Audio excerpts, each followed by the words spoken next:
Alright guys, welcome to a video about a car boot sale that I went to today. Near the end of the season and I finally got to one. Had the day off, I had a rare Sunday off and decided to go down and check it out. When I got there, huge queue. I was fairly near the back of it, of the initial queue to get in, but never seen so many stalls there. It was absolutely rammed, loads and loads of stalls, so I thought lots of potential there for some retro hunting. I didn't find much though. When I go to car boots or whenever I'm looking out for games, I'm really only looking for stuff that's to add to my collection. I don't really bother getting stuff to move on to fund the collection. I just can't be arsed with the hassle. I know it makes sense, especially if you get a really good deal, but I just tend to just pick up stuff for my own collection. So I left some stuff there that I probably could have made a few quid on. There was an original Xbox bundle with 3 controllers, a few games, including a really good quality copy of Knights of the Old Republic. They were asking about 20, I probably could have got for 15. That would have made us a few quid to fund the collection, but again, I just can't be arsed with the hassle, so didn't pick up that much stuff, but thought I'd do a vid about my experience at the car boot, the first one this year. I can't believe I haven't been to one yet, because I do enjoy them. But yeah, so got in there. There's 1 or 2 traders that are always there doing video games at this car boot, which was Colic Racecourses in Nottingham. Was it Carlton? The racecourse in Nottingham. I always get those two places mixed up. But there was another stall there that I'd not seen before, and it was a lady who was selling mainly all video game stuff, so she clearly fancied herself as a trader. And I was looking through some of her stuff, and under a pile of PS1 games was a boxed N64 game. It was Buck Bumble, so I got that from the bottom of this pile and I was looking at it. First words out of her mouth, goes for 10 or 15 quid on eBay, that mate. Oh, you didn't just say that. I says, don't quote eBay prices to me, they're greedy on there. And you know, it wouldn't have gone in this condition anyway. The box was battered, there was no insert, and she's quoting 10 or 15 quid for Buck fucking Bumble on the N64. Not in that condition, you're not. Not even in good condition, unless you're looking at the greedy buy it now prices. It's bad enough that they're comparing their prices to eBay, you know, where you don't have to spend the petrol money and the time and effort to go out to a car boot sale to acquire the item. You just fucking click a button. That's why it's more expensive on eBay, because it's a lot easier for you to do it. You don't quote friggin' eBay prices down a car boot. You certainly don't quote eBay prices for good condition, buy it now, greedy fuckers, when you're referring to a battered up copy of the game. So yeah, that was just annoying.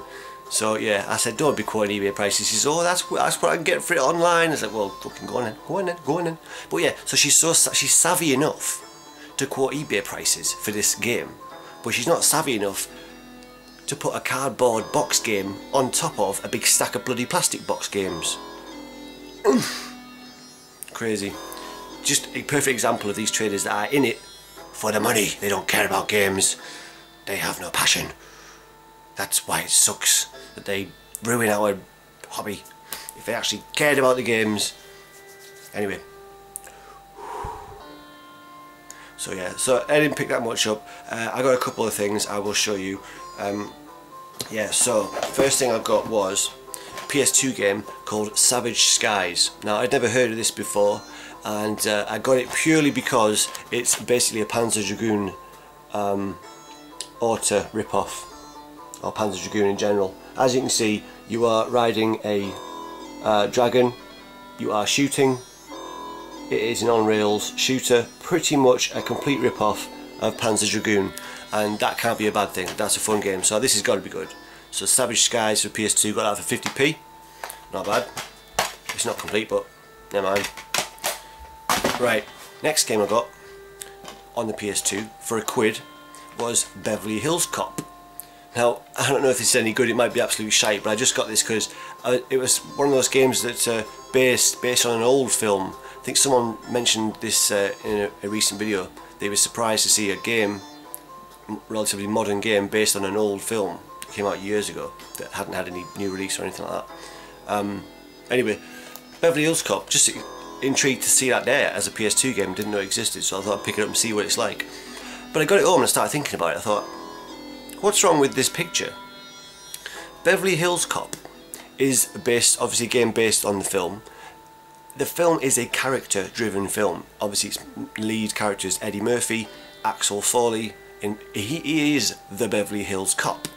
So why would you take the character themselves that the game and film are named after off of the box? Why is there no actual character there? Why is the Beverly Hills Cop, Axel Foley, not on the front cover? And I started thinking, is it a racist thing?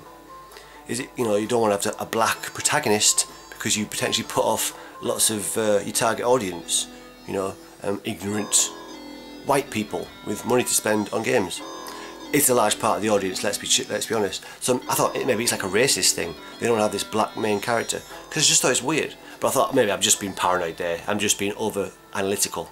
Well, no, because look at the screenshots. Axel Foley is now a white guy. Look at the hand. Look at the hand on the gun. So they have changed Axel Foley into a white guy for the video game of Beverly Hills Cop. Now, I haven't actually played it yet, so, but you can see from the screenshots that motherfucker's white and not featured on the front, obviously, so a bit strange.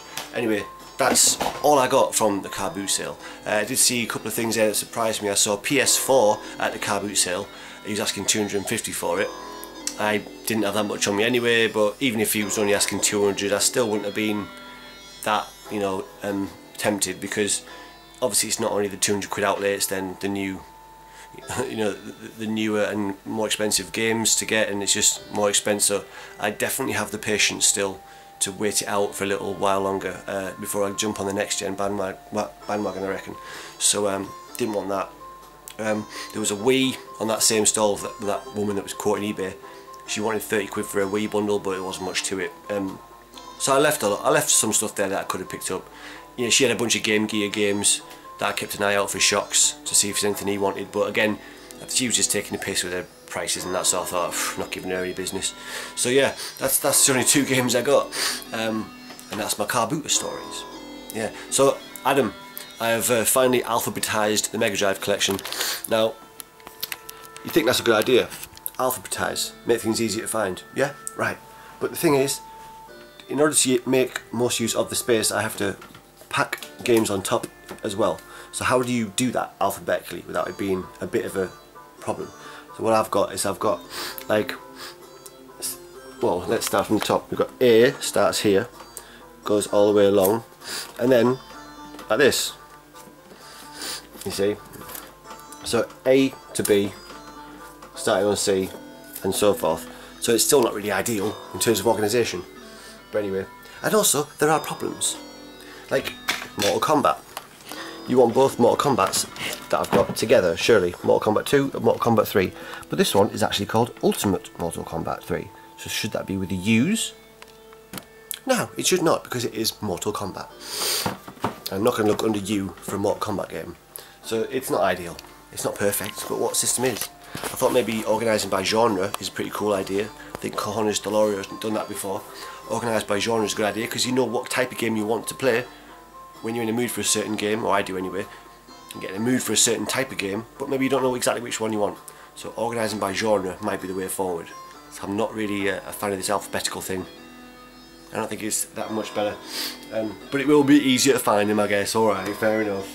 It's done now anyway. So I think that's all that I've got to talk about in this vid anyway. So gutted about the Scottish referendum. They missed a trick there. Let's see if Cameron keeps his promises. Or if we just get some weak sauce shifting around of administration responsibilities, and let's see what actually happens there.